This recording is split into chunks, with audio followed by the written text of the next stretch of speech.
Africa's premier international business and investment infrastructure forum. The Bold Africa Forum is on in Brazzaville, Republic of Congo. The forum is interrogating the continent's infrastructure challenges and should develop practical solutions to meet the growing deficit. CCTV's Ramanyang is covering the conference and now gives us an update of the discussions so far. Africa's infamous $90 billion a year infrastructure gap has gotten quite a bit of attention from policymakers around the continent over the last couple of years. If what we have seen today at Build Africa is anything to go by, 2014 is certainly not any different.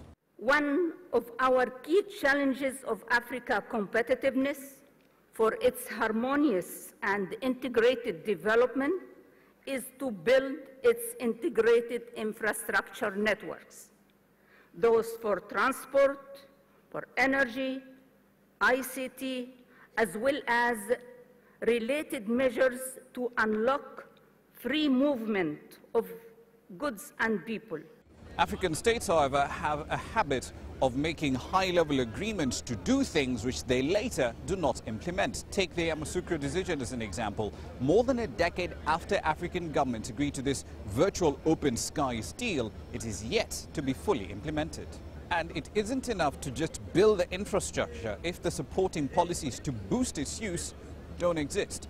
Take the Republic of Congo, for example. In November last year, it reduced the number of countries that were eligible to actually have their citizens apply for visas on arrival to just 10. And all of those are in Francophone Africa. In effect, most of Anglophone African countries have to deal with one more barrier to come here to do any business if they want to.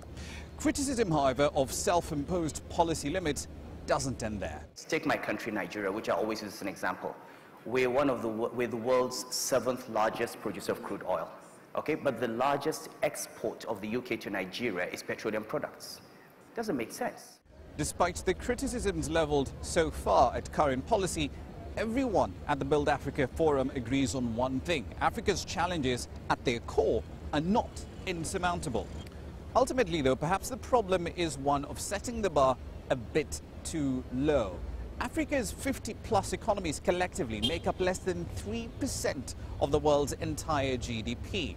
And at those levels, growing at 5% every single year is nowhere near enough to make a dent in the endemic poverty that plagues this continent or closing that infamous $90 billion a year infrastructure gap that we've been talking about for so long.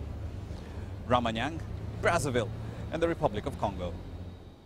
Now let's take a look at markets that we track here and how they've traded early on Friday. The Nigerian All-Share Index was 0.28% weaker, while the JSE's All-Share added 0.37%. Nairobi's 20-share dropped just over 0.5%, while trading is closed in Egypt for prayers.